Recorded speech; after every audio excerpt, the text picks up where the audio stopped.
Hey guys, I am Pixel Dan, and today we're going to be checking out the He-Man and the Masters of the Universe, Man-at-Arms and the Sky Sled, which is apparently a motorcycle now. So this is another figure from the Netflix animated series that is aimed more towards the kiddos, and this is the third motorcycle that they've released in this line.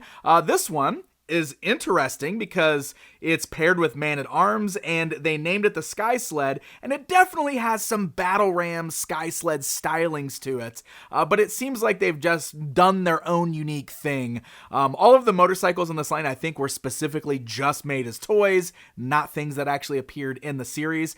This one's especially weird because they do have the Sky Sled in the show, which looks completely different than the original one.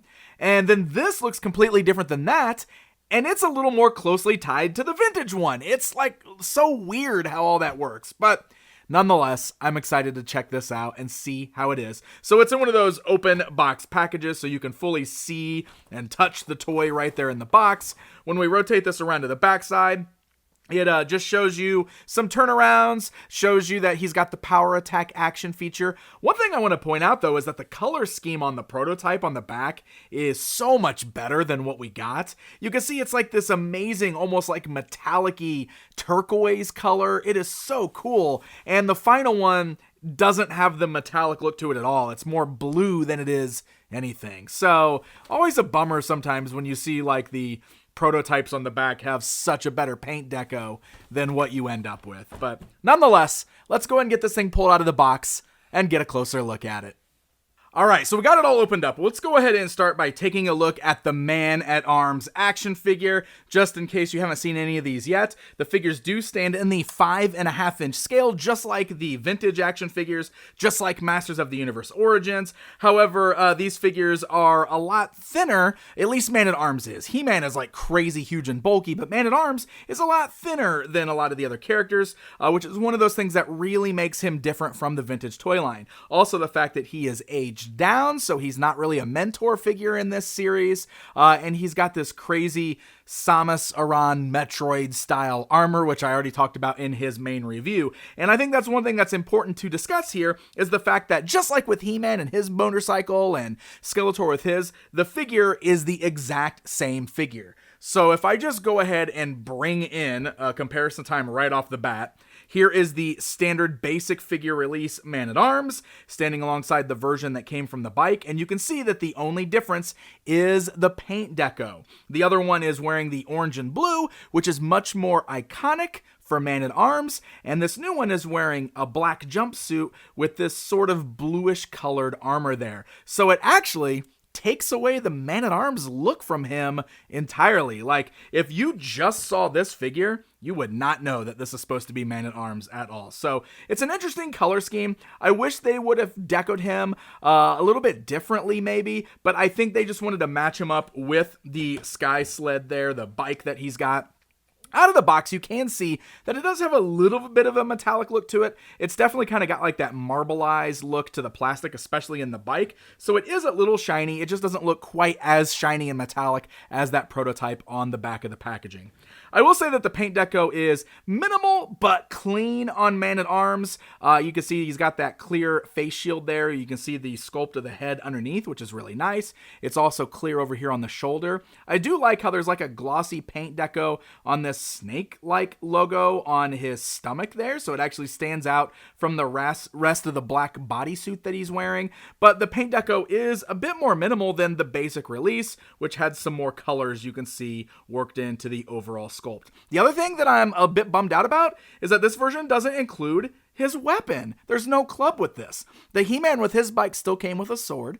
The Skeletor still came with a Havoc staff. So I am not sure why Man-at-Arms didn't get lucky enough to get his weapon. So no weapon is included with this particular release. So his bike here is styled after the vintage Sky Sled in a sense. The colors definitely sort of match up. It's got this yellow kind of design here that's kind of like the little crocodile sticker that's on the side of the original Battle Ram, though the shape in there is a bit different as well. There's really not any extra paint detail there. It's just kind of all yellow. The yellow is also just kind of globbed on. It's not very clean. I don't know if you can see that, but it's a little globby looking. The wheels are plastic and they're like a bright orange color. And then instead of a griffin head on the front, it looks more like an eagle head or a bird head of some sort. So, you can kind of see the resemblance to the original Sky Sled, but it definitely is different as well. You can see it stands just fine on its own. It also rolls pretty smoothly, even though it's got the plastic wheels there. The Man-at-Arms figure is articulated just like the basic figures in the line, so the head can move around, the arms only move up and down, the legs move up and down, no other articulation in the elbows or the knees. You can swivel the wrists, and then of course, you do have that power attack, the power punch, so you can go backwards or you can also swing side to side. That's pretty nice. But the articulation does also allow him to sit on his bike, and we should be able to grip the handlebars here as well, because that's the way he was packaged.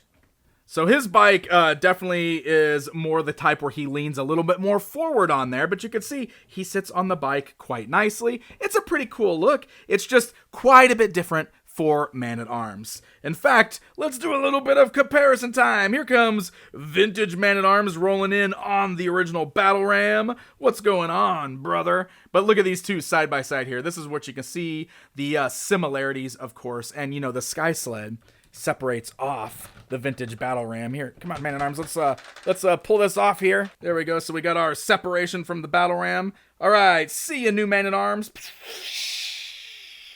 Yeah, see? So vintage one just flies away. This one's stuck with wheels. But there you go, my friends. That is a look at the brand new Man-at-Arms with his Sky Sled. It's fun. It's just like the other vehicles. I would definitely say the other ones felt a little bit more fun. I do like the homages to the vintage vehicles. How He-Man's was styled like the original Road Ripper. This one's styled after the original Sky Sled or Battle Ram. So that's kind of fun. And of course, it's neat that they're all getting motorcycles. I do think that's still kind of funny because that's not something we've seen in the show, and this one does feel extra weird since the Sky Sled is in the show but doesn't look anything like this. So really interesting, the design choices here, but still kind of fun. So these are hitting Walmart stores right now. I got to give a very special thanks to my buddy Brandon over at Man or Monster Studio, who actually found an extra one and sent it over to me. So thank you so much, Brandon, for finding this for me. These are in stores right now. I believe the retail price on these is $19.99 for the figure and a motorcycle. So happy hunting, my friends.